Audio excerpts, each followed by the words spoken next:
Juli. De? Uko salama dada? Uko salama. Ankondoli, poleni. Hatujapoa mdogo wangu. Ni matatizo makubwa sana. Lakini hawa waliomuua mama yangu, hakika nimekuja kuwashughulikia barabara. Natoka Dar es Salaam mdogo wangu, nimekuja Kasulu. Kwani Ankondoli ndio umefika leo? Mdogo wangu ndio nimefika leo. Lakini mbona nilikuona ile siku msituni kabla mama yako hajafa? Juli. Be? Wakati naingia kijijini kabla mama yangu hajafa, uliniona? Nilikuona.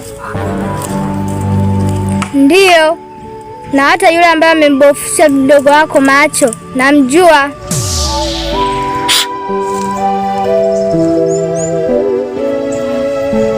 We Juli wewe. Be? We mtoto utakuwa ni mchawi wewe. Aka katoto katakuwa ni kachawi. Sasa nakushukuru sana mdogo wangu. Sasa nitaomba ushirikiano wako wa kuhusu kumkamata huyu mtu. Kwani unamjua ni nani? Ndiyo, ni Mwenda. Ni Mwenda? Ndiyo. Yaani Mwenda ndo akufanya kitendo hicho? Ndiyo. Kwa hiyo Mwenda ndo amemzuru mdogo wangu? Ndiyo.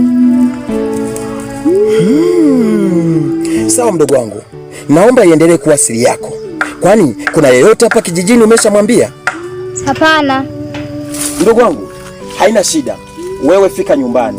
Tuko pamoja. Vipi mama yako yuko salama? Mama. Na yule ndugu yenu yule alisharudi kwao? Mr. Patrick yule. Sawa mdogo wangu. Ufike salama. Aya.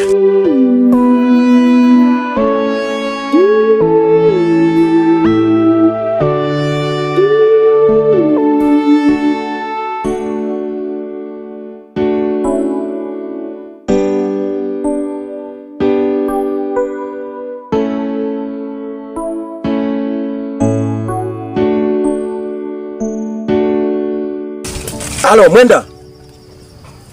Hapa mwanangu, inshu imesha buma. Iko hivi ndugu yangu. Yule mtoto sio kitoto cha kina nani wale, sijui ndugu yake gani yule nani.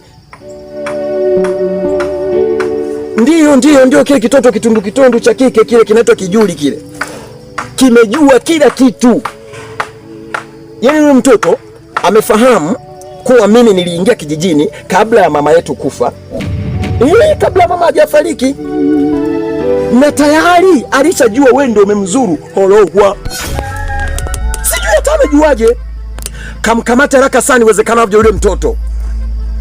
Kwa vyovyote kamkamata yule mtoto, ndio tumteke tumlete huko msituni.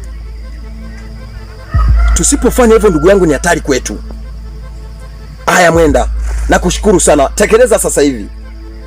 Nataka nikifika nyumbani nikute taarifa kwamba kijijini napo kuna mtoto tena katekwa hivi na hivi 1 2 3.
Mdogo wangu, pole sana.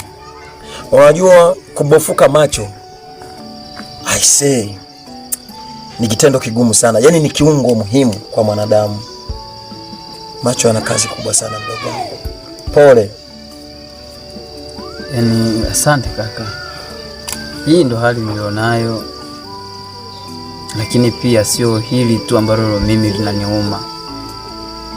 Nimempoteza mama yangu. mama yetu ambaye tukimpenda saizi hayupo. Mdogo wangu, nisikilize kwa makini sana. Sawa? Kumbuka wazazi wetu walikuwa na maeneo makubwa sana, zaidi ya hekari 5. Sasa kuna mwekezaji amekuja akayangalia maeneo na akanitafuta, kwa kuwa mimi ni mtoto mkubwa kwenye huu mji. Huyo mwekezaji anatupa hela nyingi sana mdogo wangu. Kama nilichokupigia simu nikakwambia, inabidi wewe nikupeleke, umeona, gerejini kule, ukajifunze wewe fundi gereji kule. Unaweza kutengeneza magari yale makubwa, Yaani kiwezekana mpaka ujue kutengeneza meli, mabasi haya makubwa, unaajiriwa na matajiri wakubwa, unaenda kutengeneza magari makubwa kwenye makampuni mdogo wangu. Na yule mdogo wetu wa kike yule inabidi tumpeleke kwenye ufundi cherehani ili ajifunze kuwa fundi nguo. Vipi, si mawazo mazuri? Kwa hiyo hapo lazima mkubali kusaini. Sikiliza kaka, tumeongea vizuri, lakini hili la kutaka mimi ni saini eti kwamba utanipeleka garage nikajifunze kutengeneza magari, sijui meli kubwa. Tawezaje kujifunza kutengeneza magari, meli kubwa, hali ya kuwa macho yangu yako hivi? Samahani sana mdogo wangu. Ni kweli nimeongea mengi, maneno matamu ambayo tayari nayaona ni taswira mbele endapo tukiuza haya maeneo. Lakini ni kweli nimeongea mengi, lakini nimesahau hali yako. Iko hivi, mimi na wewe tukiuza hili eneo, mdogo wetu tukampeleka kule kwenye ufundi cherehani kwa fundi nguo, tayari nitakuchukua wewe na mimi ndo nitakuwa muuguzi wako. Moja kwa moja tutaenda mpaka Muhimbili. Pale Muhimbili mdogo wangu, hata kama jicho limekufa kabisa, wanaweza kukuwekea hata jicho la mbuzi. Kwa sababu tuko na hela kumnunua mbuzi, kumtoa jicho na kukuwekea wewe, swala la kawaida. Kwa hiyo mimi sioni kama macho yako ni tatizo sana. Tutoka hapa tunaenda Muhimbili, kishindika tunaenda mpaka India kwa sababu hela tunayo. Kutoka hapa Tanzania kwenda labda India, nauli inaweza kawa ni kwenye milioni 15 tu. 15 kwenda na kurudi. Na sio hivyo tu, labda matibabu, kwa kuwa kule wanatumia dola, tunaweza tukatumia kuanzia milioni 5. Kwa baada tutakuwa na milioni 30. Na wenye tema sababu yanatutupa milioni 80. Kwa mdogo wangu, wewe ukubali kusaini. Kubali tuuze mdogo wangu, kubali tuuze.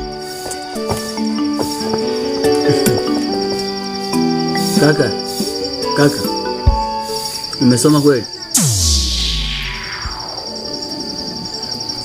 Hujasoma. Sikiliza nikwambie kitu, huo wote ni udanganyifu. Sasa sikiliza kakaangu, kanitibu macho kwanza kule nchini India. Ukishamaliza kunitibu macho, alafu hayo mengine tutayafanya mimi nikiwa. Sasa na kutibu vipi wakati hatuna hela? Si tungeuza eneo mimi katika hela tukaenda India tutaenda na mikono mitupu ndugu yangu. Tuende na mikono mitupu India. Sasa mimi siko tayari. Hauko tayari kusaini? Siko tayari kabisa. Utanisamehe kwa hilo.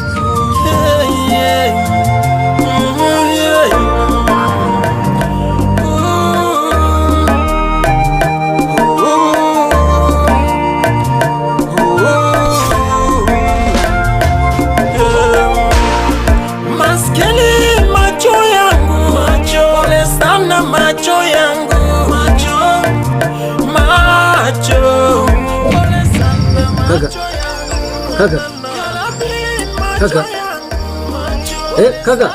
Sikiliza mdogo wangu, inaniuma sana unaposhindwa kuuza maeneo, na sio hivyo tu, lazima utauza. Wewe unafikiri utaponaje wewe mdogo wangu? Sasa kaka, ni lazima.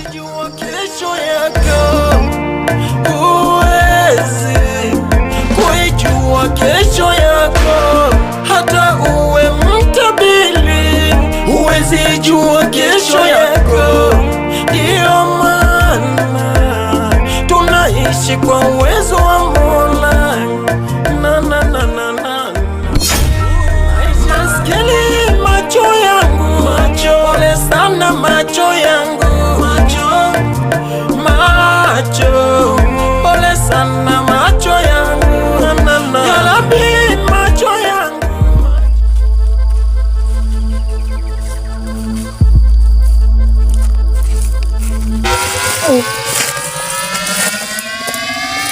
Vipi, mbona sikuelewi mwanangu? Mwanangu nilikuwa nimemfungia hapa. Kamba si hii mwanangu. Kajitoa. Hivi wewe una akili timamu kweli? Sasa hivi yule mtoto namfungiaje na hii kamba? Hii kamba ndo yani unaweza kudhibiti hata kama ni mtoto wa miaka mitatu unaweza kumdhibiti na hii kamba. Hii kamba hata mimi naweza nikakata mwanangu. Sikiliza Mwenda. Hii imeshakuwa too much. Na huyu mtoto anajua kila kitu cha kwetu. Inabidi umsaki, najua hajafika mbali huyu mtoto. Umekosea Mwenda, umekosea. Huyu mtoto ni hatari sana. Anajua kila kitu yetu, mabaya yetu yote anajua. Mwenda, hapana. Nenda Mwenda. Mtafute huyu mtoto mpaka umpate. Na tena hatua hii ikiwezekana, ukimpata yule mtoto inabidi maliza biashara.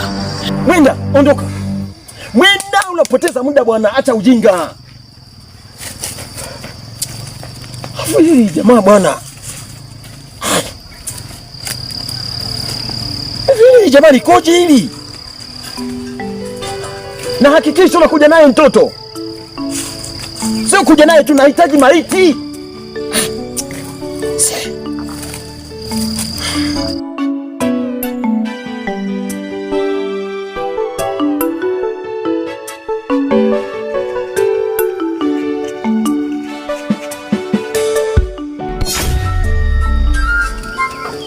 Karibu. Shikama. Marahaba wewe. Niambie mbea wa kijiji, maana wewe tumeshakuzoea sana hapa mtaani mbea. Hapana bwana, nimemwona kaka yako kule msituni. Wewe mtoto wewe. Wewe ni mbea sana eh?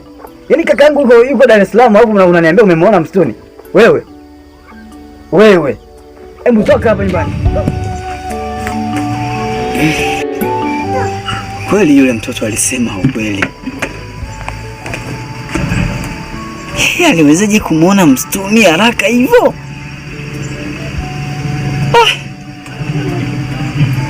Mungu wangu wewe.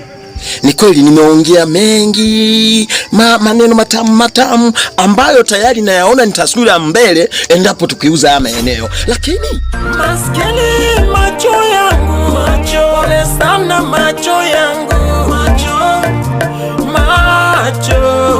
pole sana macho yangu.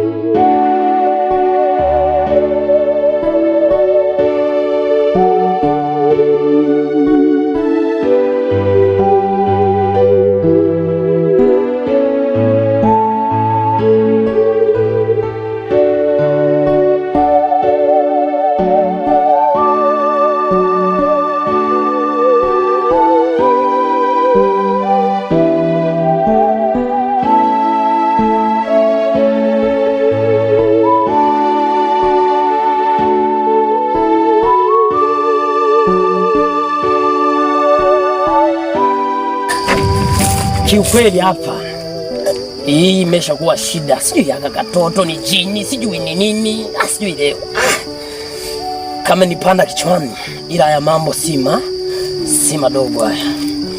Ngoja nishitue. Haka nikikakamata leo nitakachinja, nitakaweka, yani nitakatengeneza chapati leo. Hata vitu vinanichanganya. Leo ni